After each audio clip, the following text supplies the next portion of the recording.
Ouvi barulhos atrás da congregação, e gravei algo que ninguém acreditaria. Era uma tarde de sábado, um daqueles dias em que o sol ainda brilhava forte, mas o vento já trazia um frescor que anunciava a noite. Eu havia chegado mais cedo à congregação, como sempre fazia, para ajudar na limpeza e na organização dos bancos antes do culto. A irmã Maria, que cuidava da arrumação dos hinos, já estava lá, varrendo o chão com aquele cuidado que só quem serve ao Senhor com amor tem. O irmão João, responsável pelo som, testava os microfones, e o barulho dos ajustes ecoava pelo salão ainda vazio. Tudo parecia normal, como qualquer outro sábado. Mas naquela tarde, algo era diferente. Enquanto eu arrumava os bancos da última fileira, perto da porta dos fundos que dá acesso ao pequeno pátio atrás do salão, comecei a ouvir um barulho estranho. Não era o som dos carros passando na rua, nem o vento batendo nas folhas das árvores. Era um ruído surdo, como se algo estivesse sendo arrastado ou como se alguém estivesse pisando com força em folhas secas. Parei por um instante, com a mão ainda no encosto do banco, e prestei atenção. O barulho continuou, agora mais nítido, vindo claramente de trás do prédio. Irmã Maria, chamei, baixinho, sem querer alarmar ninguém. A senhora está ouvindo isso? Ela parou a vassoura e ficou quieta, inclinando a cabeça. O que, irmão? Perguntou com aquele jeito calmo que sempre tinha. Um barulho atrás, parece que tem alguém andando lá fora. O irmão João, que havia ouvido nossa conversa, desligou o som e se aproximou. Deve ser algum animal, irmão. Às vezes os gatos da vizinhança mexem nas latas de lixo, disse ele, já voltando para o seu lugar. Mas eu não me convenci. Aquele barulho não era de gato. Era pesado, como se fosse uma pessoa andando com dificuldade, arrastando os pés. E o pior, parecia que estava vindo em direção à porta. Fiquei parado, sem saber o que fazer. Não era medo, mas uma estranha inquietação, como se algo não estivesse certo. Então, lembrei que tinha meu celular no bolso. Sem pensar duas vezes, abri a câmera e comecei a gravar, apontando para a porta dos fundos. O barulho estava cada vez mais próximo, e de repente a maçaneta da porta se mexeu. Meu coração disparou. A irmã Maria deu um pequeno grito, e o irmão João veio correndo. Quem está aí? Ele perguntou com voz firme, enquanto se aproximava da porta. Ninguém respondeu. A maçaneta girou novamente, como se alguém estivesse tentando abrir, mas a porta estava trancada por dentro. Então o barulho parou. Um silêncio pesado tomou conta do salão. Todos nós ficamos imóveis, olhando para aquela porta, esperando que algo acontecesse. De repente, um som diferente chamou minha atenção. Não era mais o arrastar de pés, mas uma espécie de murmúrio, como se alguém estivesse falando baixinho do outro lado. Não dava para entender as palavras, mas era uma voz humana, sem dúvida. Apertei o botão de gravar com mais força, sem tirar os olhos da porta. Foi então que ouvi claramente uma palavra. Sai! Não era um pedido. Era uma ordem, dita com uma voz rouca, como se viesse de alguém que não falava há muito tempo. O irmão João, que era homem de fé e não se abalava facilmente, deu um passo para trás. A irmã Maria segurou meu braço, tremendo. Isso não é coisa de Deus, ela sussurrou, com os olhos cheios de lágrimas. Eu não sabia o que fazer. Não era um som natural, não era brincadeira de criança, não era vento. Era algo que não conseguíamos explicar. E o pior, estava dentro da casa do Senhor. Vamos orar, disse o irmão João com a voz trêmula, mas firme. Vamos nos ajoelhar e clamar a Deus.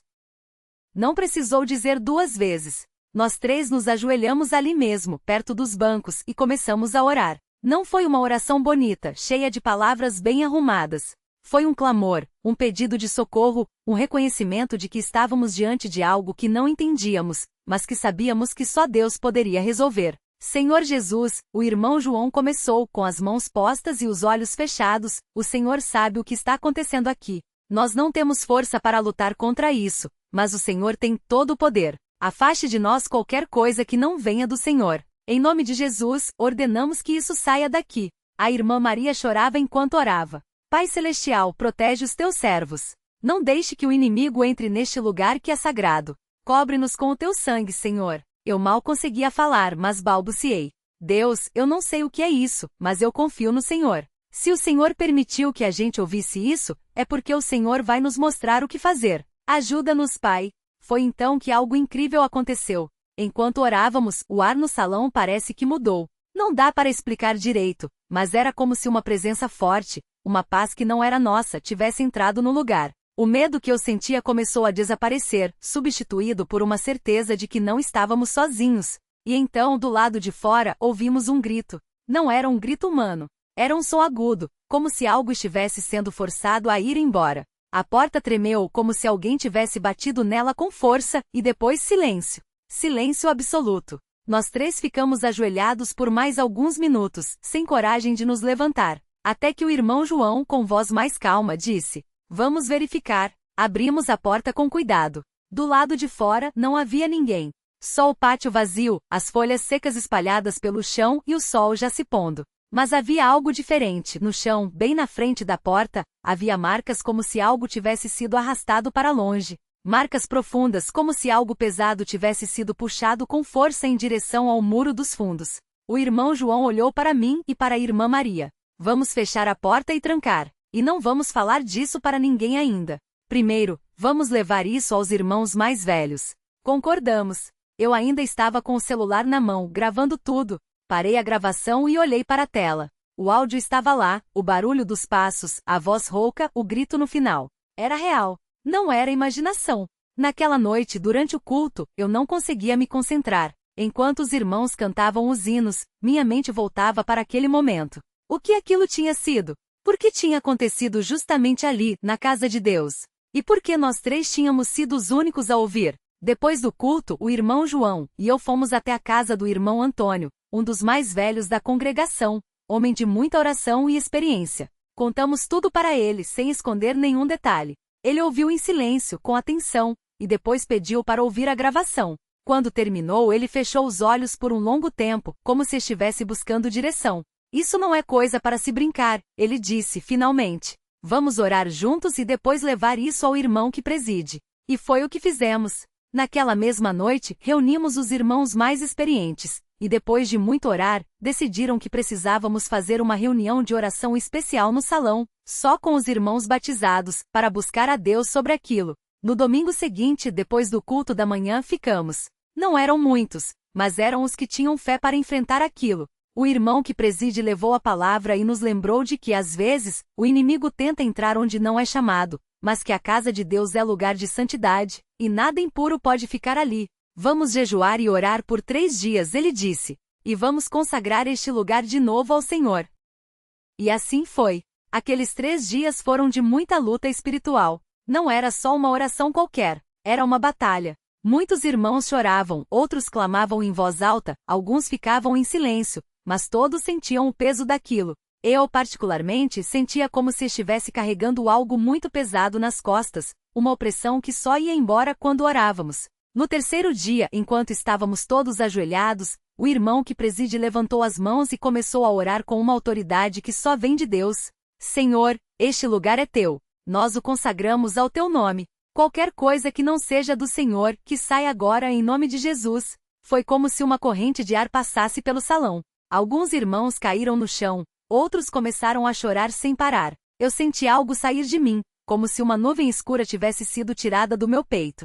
E então, uma paz indescritível encheu aquele lugar. Depois disso, nunca mais ouvimos barulhos estranhos na congregação. A gravação que eu tinha feito mostramos só para os irmãos mais velhos, que oraram sobre ela e decidiram que não era para circular, para não causar medo ou dúvida nos mais novos na fé. Mas eu guardei aquilo no meu coração como um lembrete de que mesmo quando não entendemos, Deus está no controle. Passaram-se semanas, e eu ainda pensava muito naquele dia. Até que uma noite, enquanto lia a Bíblia em casa, me deparei com um versículo em Efésios que diz: "Porque não temos que lutar contra a carne e o sangue, mas sim contra os principados, contra as potestades, contra os príncipes das trevas deste século, contra as hostes espirituais da maldade, nos lugares celestiais." Efésios 6:12. Entendi então que aquilo não tinha sido por acaso. Deus permitiu que a gente visse um pouco da batalha que acontece nos lugares que não vemos, para que a gente não esqueça que a guerra é real, mas que a vitória já é nossa em Cristo. Hoje, quando passo por aquele pátio dos fundos da congregação, sempre faço uma oração silenciosa, agradecendo a Deus pela proteção e pela vitória. Às vezes a irmã Maria me olha e sorri, como se também estivesse lembrando. E o irmão João, sempre que pode, nos lembra: a casa de Deus é sagrada. Não deixemos que nada a contamine. E eu agradeço a Deus por ter me mostrado que mesmo quando ouvimos coisas que não entendemos, quando sentimos medos que não sabemos explicar, Ele está conosco. E que no final a última palavra é sempre dele. Que Deus seja louvado por tudo. Amém.